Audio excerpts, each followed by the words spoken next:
It seems there is too much to explain on how the education, political systems, churches, entertainment and media have all been set up to manipulate its population.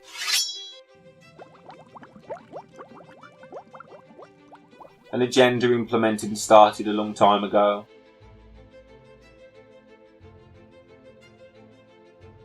And only now we are seeing the back end of that long-term plan manifest. And confusion is at an all-time high. As a people we are lost. And we must not be mistaken, although the media outlets don't tell you this, there is a war between light and dark and it's happening right now. The reason the media don't tell you is they are part of the cover-up. Those who took control, exactly when, it's hard to know, but they set out to control, to create division, to dumb down the populations. Most science fiction of the day predicted a future that was more civilized and more intelligent. But as time went on, things seemed to be heading in the opposite direction, a dumbing down. Taking their power away, making them reliable on state and system, losing knowledge of themselves and slowly losing empathy and compassion for fellow man.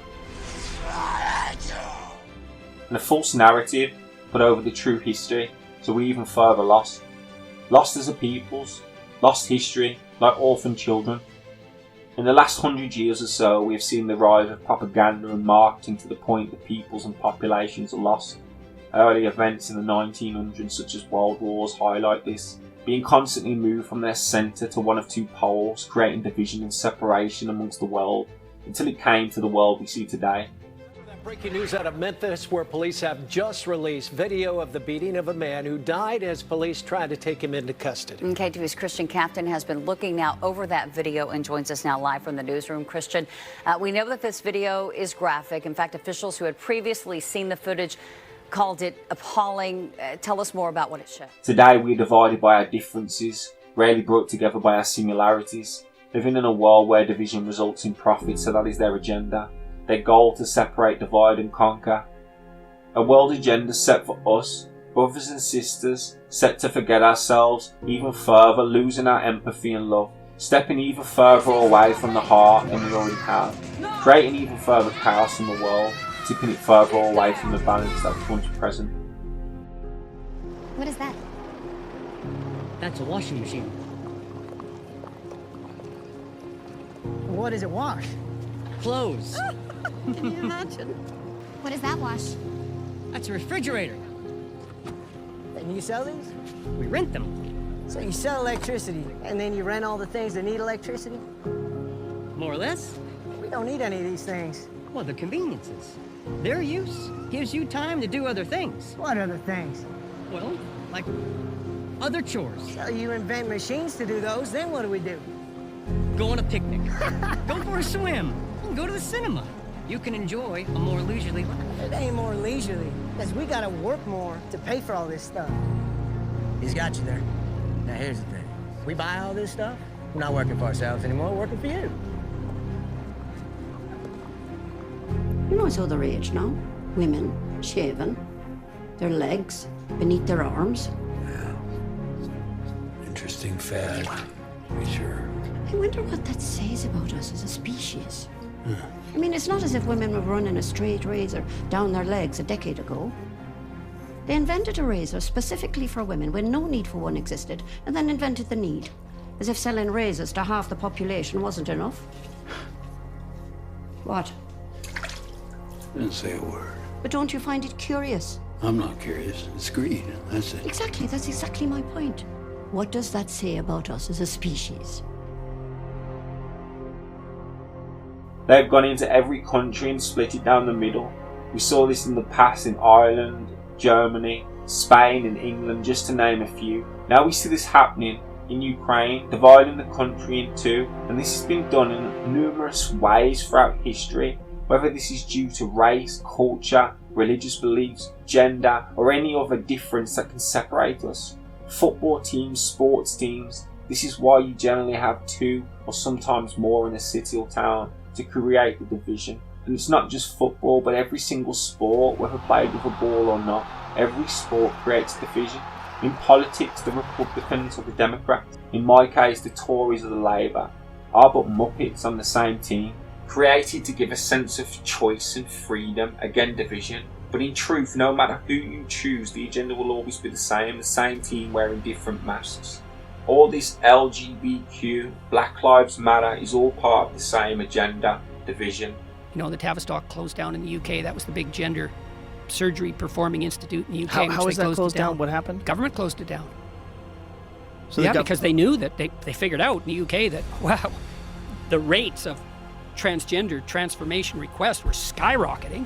And even the people at the clinic knew that they were rushing people along the transformation pipeline way faster than they should have without proper clinical evaluation. The data, and this was known, let's say 10 years ago before this all became an issue. Ken Zucker in Toronto, he was the world's leading authority on transgenderism. You know, he divided it into two parts. There's the autogynephilic types. Those are the guys who get sexual kicks from dressing up in women's clothing and then go do drag queen story hour. Say, well, we're just, you know, pristine and pure. It's like, no, you're not. You're getting a sexual kick from dressing up in women's clothing. And let's not bloody well forget it. And you can't even say that now, but every clinician worth his salt knew that for decades. And then there's another subpopulation, and those are usually gender non-conforming kids. And, you know, like a conservative skeptic might say there's no such thing. It's like, no, there is. So your typical gender non-conforming kid would be, this would be the perfect target for this, would be feminine boy or a masculine girl who's high in trait openness, so has kind of a mutable identity, who's also high in neuroticism. And there's lots of kids like that. And so they don't fit in that well with their peer group. You know, they're tomboy girls or feminine boys. And then if you track a lot of them, some of them develop body dysmorphia. They're not very happy with themselves at puberty because they don't fit in. But with them, if you leave them alone, so do no harm, leave them alone, 90% of them accept their body, their sex, by age 18 or 19. With the lockdown, we saw the ultimate split. Families arguing and falling out over it, creating division in families and friends. And you can now see division is part of the whole agenda, but also creating a sense of unease and unsettling, never allowing you to be balanced or rested, always pulling you between one of two poles, happiness, sadness, fear, joy, wanting or being pleased, never in between. But over the last 30 years, there's been a quickening of this unbalancing, and this was mainly due to the rise of technology. Through social media, TV and news, movies and games, our life has been completely changed compared to previous decades, alongside traditional methods of control, which have also been quickened, such as traffic, working hours, the cost of living, queuing, even the lack of public toilets, all there to either control, offset balance, or to create discomfort, to keep you busy, dumb you down, not asking questions.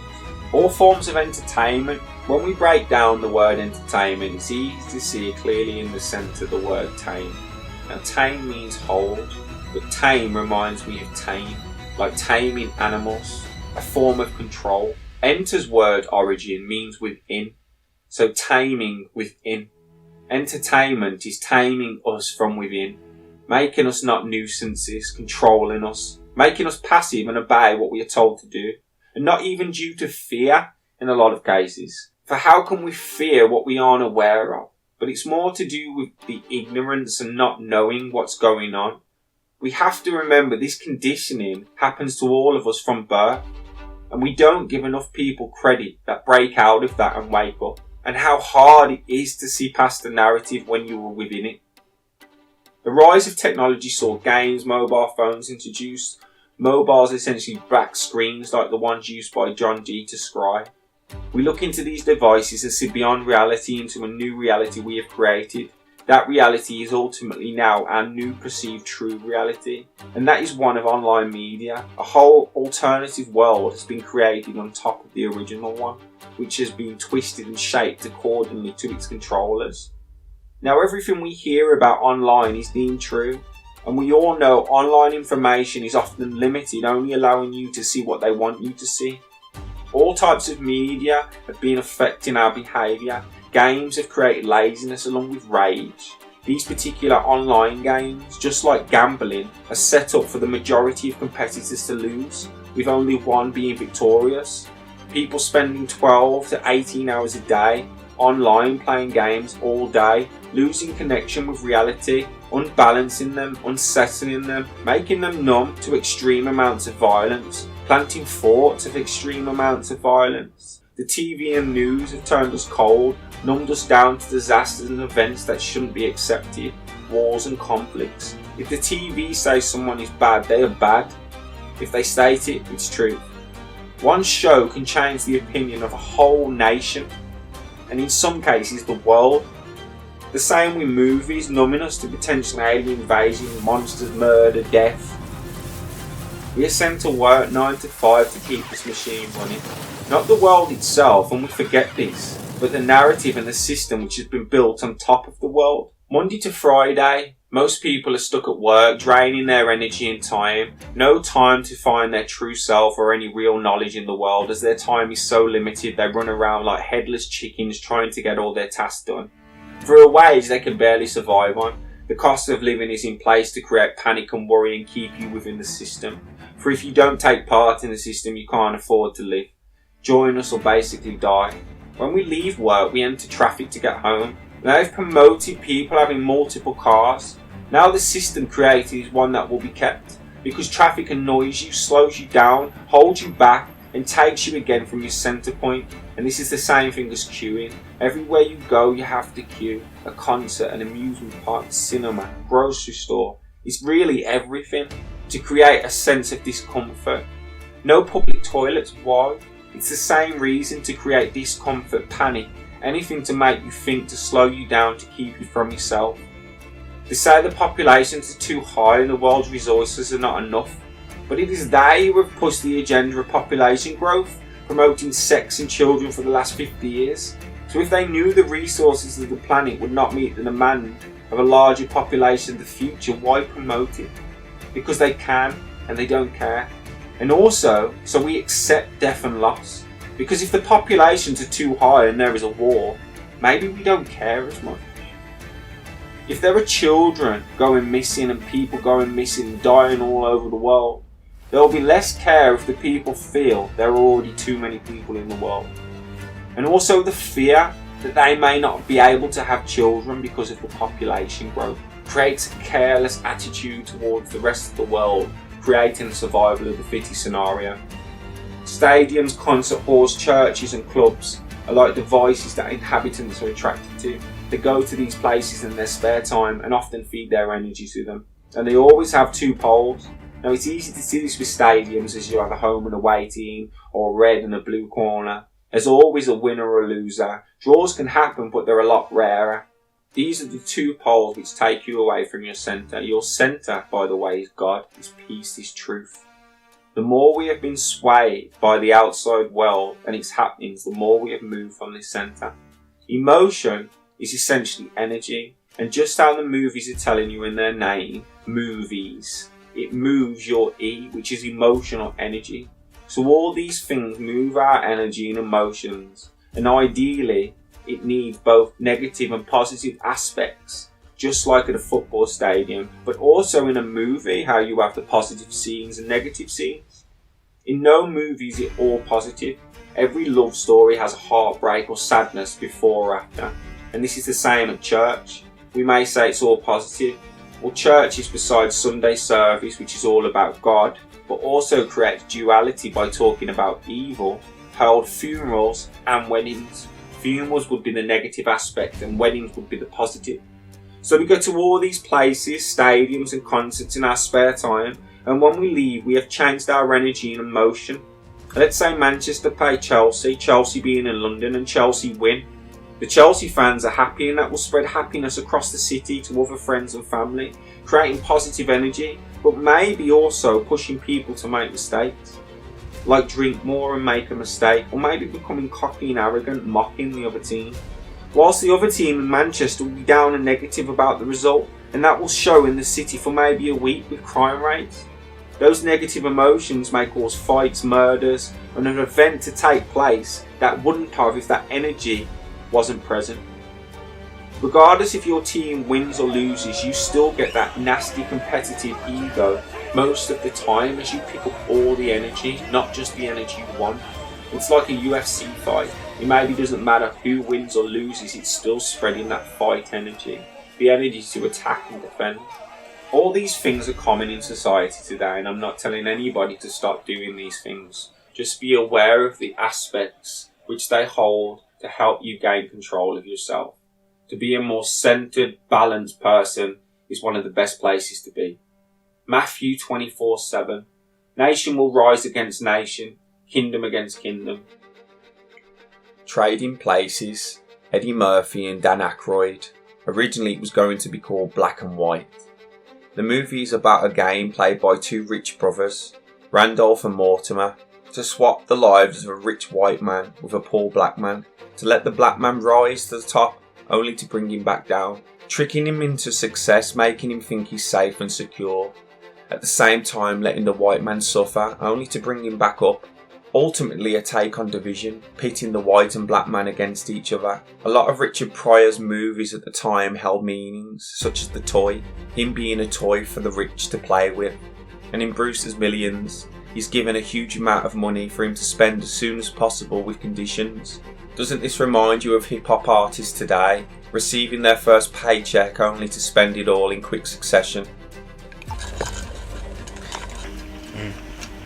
Your young got been looking for you. For sure. Got that bad for you. I'm ready now. Let's get this shit going. This shows the rise in black stardom post-1980. Since then, black celebrities have shot to the top, being handed fame and fortune, in a lot of cases only for it to be taken away or to start the fall. And we've seen this recently with Kanye West or Will Smith, R. Kelly, Tiger Woods. Previous falls such as Martin Lawrence, Wesley Snipes. With these it's reputation and maybe money. With others such as Tupac and Biggie it was their lives. Michael Jackson, Muhammad Ali all suffered massive falls in fame and fortune. Joe Louis working in casinos when he should have been retired. And on the same note, we have had many white peoples whose reputations have suffered but then have rose back to stardom. And this is far from a take on the black man being conned while the white man is not. That is just further division. At the end of the movie, we see them join forces to combat Randolph and Mortimer, who represent the powers to be that control the narrative. And that is what we must do, come together. The narrative is to divide and conquer. We are divided, but not to the point that they have won.